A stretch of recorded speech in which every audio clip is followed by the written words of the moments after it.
ఉదయం తొలి జామున సూర్య కిరణాలు తాకడంతో అన్ని జీవులు తమ జీవన ప్రయాణాన్ని మొదలెట్టాయి. ఆ సమయంలో అడవిలో ఉన్న పావురముల గుంపు ఒకటి చెట్టు కొమ్మల మీద కూర్చొని ఉన్న పావురముల గుంపు ఈరోజు ఆహారం కోసం ఏ దిక్కుకు వెళ్లాలో చర్చించుకోవడం జరిగింది.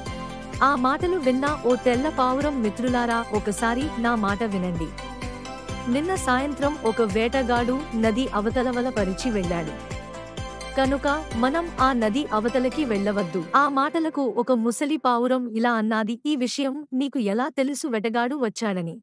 ఆ మాటలకు తెల్ల పావురం, నిన్న నా స్నేహితుడు ముషికం చూసిందని చెప్పగా అందుకు ఆ ముసలి పావురం అపహాస్యం చేస్తూ, ఒక ఎలుక మాటలు విని మమ్మల్ని భయపెడుతున్నావా? మా కాలంలో పెద్ద పెద్ద పందికొక్కల్ని మా ముక్కుతో పొడిచి చంపేసేవాళ్లము, అలాంటిది ఒక చిట్టి ఎలక మాటలకి మమ్మల్ని వెళ్ళవద్దని అనడానికి నీకు సిగ్గుగా లేదా? పదండి, అందరం వెళ్లి కడుపు నిండాగా తిని వద్దాం. ఆ మాటలు విన్న మిగిలిన పావురాలు ముసలి పావురం వెనక ఎగరసాగాయి. కొంత దూరం వెళ్ళాక వాటికి దూరంగా నేలమీద బోలెడు గింజలు కనిపిస్తాయి. వెంటనే ఆ గింజల మీద వాలతాయి. అంతటి ముసలి పావురం, చూసారా ఎన్ని గింజలో, ఇక్కడ చక్కగా తినండి అని అంటుంది.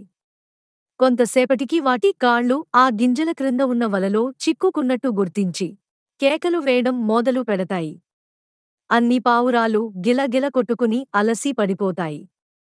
కొంతసేపటికి తెలివి తెచ్చుకుని ముసలి పావురాన్ని తిట్టడం మొదలు పెడతాయి. అప్పుడు తెల్ల పావురం కల్పించుకుని, తప్పు ఒక్కరి మీద నెట్టేస్తే ఎలా? అందరం ఇక్కడికి దిగే ముందు అడవిలోకి ఈ నూకలు ఎలా వచ్చాయని ఏ ఒక్కరైనా ఆలోచించారా? లేదే. మరి ఇప్పుడు తిట్టుకుని ప్రయోజనం ఏంటి? తప్పించుకునే మార్గం ఉంటే చూడండి. వేటగాడు రాకముందే మనం వెళ్ళాలి, లేకపోతే అందరం దొరికిపోతాము. ఆ మాటలు విన్న పావురాల గుంపు ఎలాగైనా తమని ఈ అపాయం నుండి కాపాడాలని తెల్ల పావురాన్ని వేడుకోసాగాయి.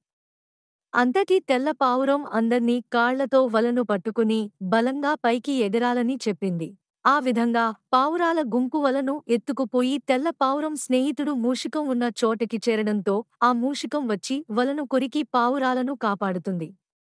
అంటే తెలివైన వాడి నాయకత్వం ఆపదల్లో నుండి రక్షిస్తుంది.